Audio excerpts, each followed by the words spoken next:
Good day everyone, I am Joshua Sarte and today I will discussing literary appreciation and valuing prose.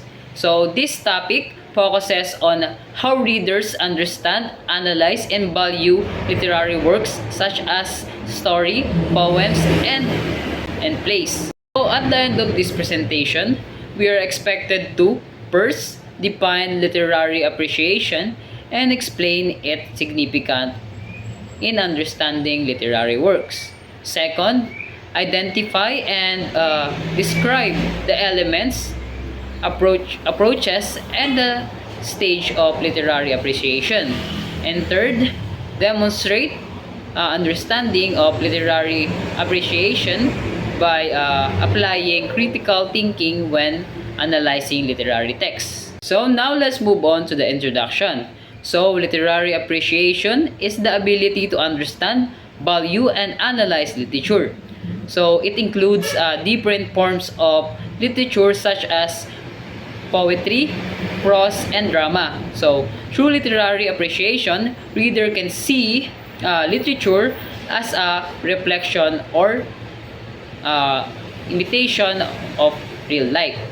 So, this helps us gain deeper insight into human experience, emotion, and ideas presented in literary works. So, what is literary appreciation? So, literary appreciation refers to the process of reading, understanding, and interpreting literary works. So, it involves analyzing important aspects such as themes, style, language, and literary device. And it also allows readers to express their own interpretation and judgment about the text. Through literary appreciation, we can better understand the author's purpose and the message behind the story. So now let's move on to the elements of literary appreciation. So to appreciate literature, we must recognize its important elements. So first is plot. So, which refers to the sequence of event in the story. And second is theme, which is the central idea or message of the literary work. And third is style, which describes the author's unique way of writing. And next is mood, which refers to the emotional atmosphere felt by the reader. And another element is diction, which means the author's choice of words. And lastly, we have literary devices such as imagery, symbolism, and figurative language, which make the text more creative and meaningful. So now let's move on to the approaches. So there are different ways to analyze and appreciate literature. And one approach is to examine the context of the text, including the historical, cultural, or social background. And another approach is to analyze the structure and form of the literary work. So we can also identify literary devices used by the author. And finally, we should try to understand the deeper themes or meanings presented in the text. Next is the seventh stage of literary appreciation. So, literary appreciation can also develop through different stages. And the first stage is to pleasure and profit. So, where readers enjoy reading while learning something meaningful. And the second stage is to find yourself, where readers connect the story to their own experience. Next is decoding, which involves understanding the language and meaning of the text. Fourth stage is venture yourself, where readers begin to understand perspectives beyond their own.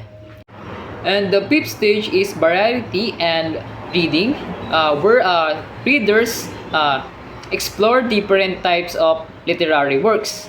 And the sixth stage is lose yourself, where readers become fully immersed in the story. And finally, the seventh stage is aesthetic purpose, where readers appreciate the beauty and artistic value of literature.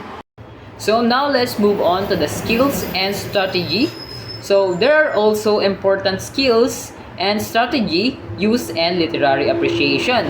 And some important skills include expressing our feeling about text, identifying characters and important details, understanding figurative language, and recognize the tone and mood of the story.